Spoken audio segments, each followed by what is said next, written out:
The Tragedy of the Dark Eagle. We are taught that Benedict Arnold was a monster, synonym for treason. But if you rewind the tape to 1777, Benedict Arnold wasn't a villain. He was the American George Patton. He was the only general who knew how to fight a messy, aggressive war, and the patriots betrayed him long before he betrayed them. Here is the story of how the revolution ate its own child. The year is 1777. The revolution is dying. The British have launched a massive invasion from Canada to cut the colonies in half.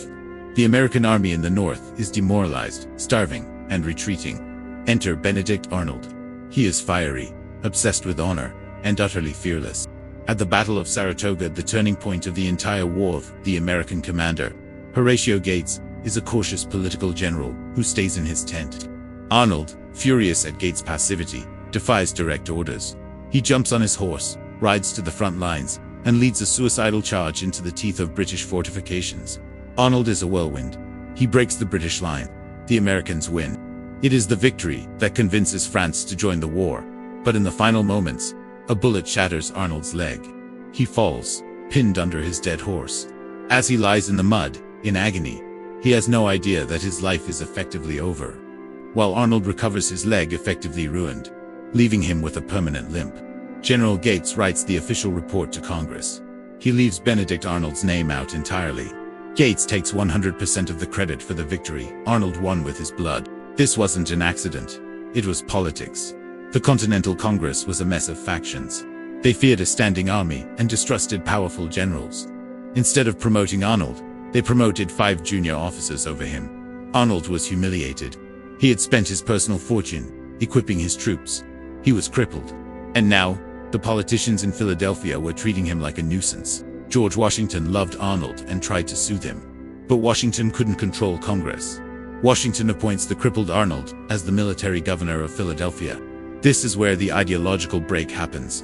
In Philadelphia, Arnold sees the ugly underbelly of the revolution. He sees patriot mobs looting the homes of suspected loyalists. He sees members of Congress living in luxury, while the soldiers at Valley Forge starve because of logistical incompetence.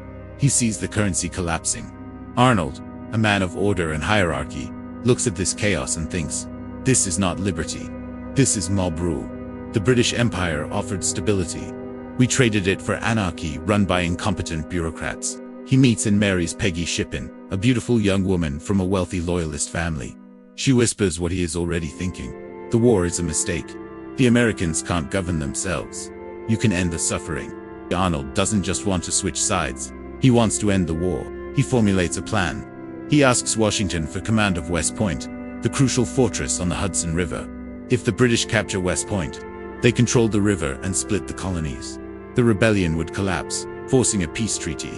Arnold believes he is playing the role of General Monk, a historical figure who restored the British king in 1662, end a civil war. In his mind, he isn't a traitor. He is the adult in the room, stopping a childish, destructive rebellion. He begins a secret correspondence with British Major John Andre. They use invisible ink and codebooks.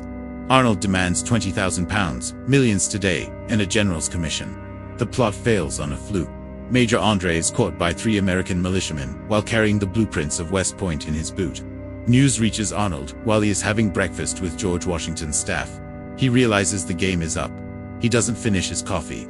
He runs upstairs, tells Peggy he has to leave, kisses his sleeping baby, and gallops to the river. He boards a British ship, the Vulture, and escapes just minutes before Washington arrives.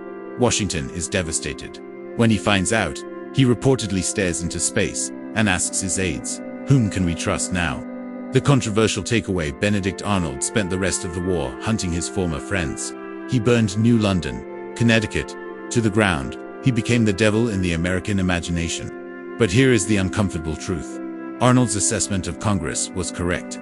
The government was broken. The soldiers were being mistreated, leading to mutinies later. The economy was collapsing. The tragedy of Benedict Arnold is that he lacked the one thing George Washington had in abundance: faith. Washington had faith that the messy, democratic experiment would eventually sort itself out. Arnold looked at the data, saw a failed state, and tried to pull the plug. He is the dark mirror of the American Revolution, proof that the line between a patriot and a traitor is often just a matter of who writes the history books.